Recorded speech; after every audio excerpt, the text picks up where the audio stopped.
On grid solar system എന്താണെന്ന് പലരും ഇപ്പോൾ ചോദിക്കാറുണ്ട്. നിലവിൽ PM സൂര്യഘർ സ്കീം എന്ന ഒരു പുതിയ പ്രൊജക്റ്റ് കേന്ദ്ര ഗവൺമെൻറ് ഇംപ്ലിമെൻ്റ് ചെയ്തതിന് ശേഷം വളരെയധികം ആൾക്കാർ ഇപ്പോൾ ഓൺ ഗ്രിഡ് സോളാർ പവർ പ്ലാന്റുകൾ വെക്കുന്നുണ്ട്. Basically solar on grid power plant എന്ന് പറഞ്ഞു കഴിഞ്ഞാൽ നമ്മുടെ വീട്ടിൽ ഒരു സോളാർ പാനലുകൾ വെച്ച് അല്ലെങ്കിൽ നമ്മുടെ റൂഫ് ടോപ്പിൽ സോളാർ പാനൽ വെച്ച് അവിടെ നിന്നുണ്ടാകുന്ന കറണ്ടിനെ ഒരു ഇൻവേർട്ടർ ത്രൂ നമ്മുടെ ഉപയോഗത്തിന് ശേഷം ബാലൻസ് ഉള്ള കറണ്ട് KSEBിലേക്ക് എക്സ്പോർട്ട് ചെയ്ത് വിടുന്ന ഒരു പ്രക്രിയയാണ് ഈ ഓൺ ഗ്രിഡ് സിസ്റ്റം എന്ന് പറയുന്നത്. ഇതിൽ നമുക്കുണ്ടാകുന്ന പ്രയോജനങ്ങൾ എന്താണെന്ന് വെച്ച് കഴിഞ്ഞാൽ, ഒരു കസ്റ്റമറെ സംബന്ധിച്ച് പറയുകയാണെങ്കിൽ അദ്ദേഹത്തിന്റെ കറണ്ട് ബില്ല് പൂർണ്ണമായിട്ടും ഒഴിവാക്കാൻ സാധിക്കും. ഒരു ചെറിയൊരു ഫിക്സഡ് ചാർജ് മാത്രമാണ് വരുന്നുള്ളൂ.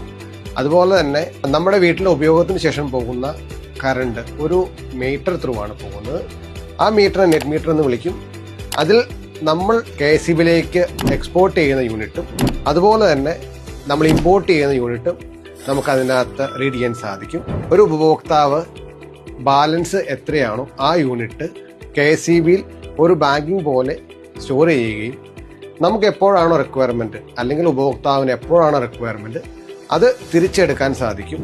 ഈ ഒരു സിസ്റ്റം ബില്ലിംഗ് രീതി എല്ലാ ഏപ്രിൽ തൊട്ട് അടുത്ത മാർച്ച് വരെ ഒരു ഫിനാൻഷ്യൽ പോലെ തന്നെയാണ് മെഷർ ചെയ്യുന്നത്. ഏപ്രിൽ സ്റ്റാർട്ട് ചെയ്യുന്ന ഈ ഒരു പ്രക്രിയ മാർച്ചിൽ അവസാനിക്കുകയും മാർച്ചിൽ KSEB ഒരു നിശ്ചിത തുക നൽകി അതിനെ സെറ്റിൽ ചെയ്യുകയും ചെയ്യുന്ന രീതിയാണ് ഓൺ ഗ്രിഡ് സിസ്റ്റത്തിൽ ചെയ്യുന്നത്.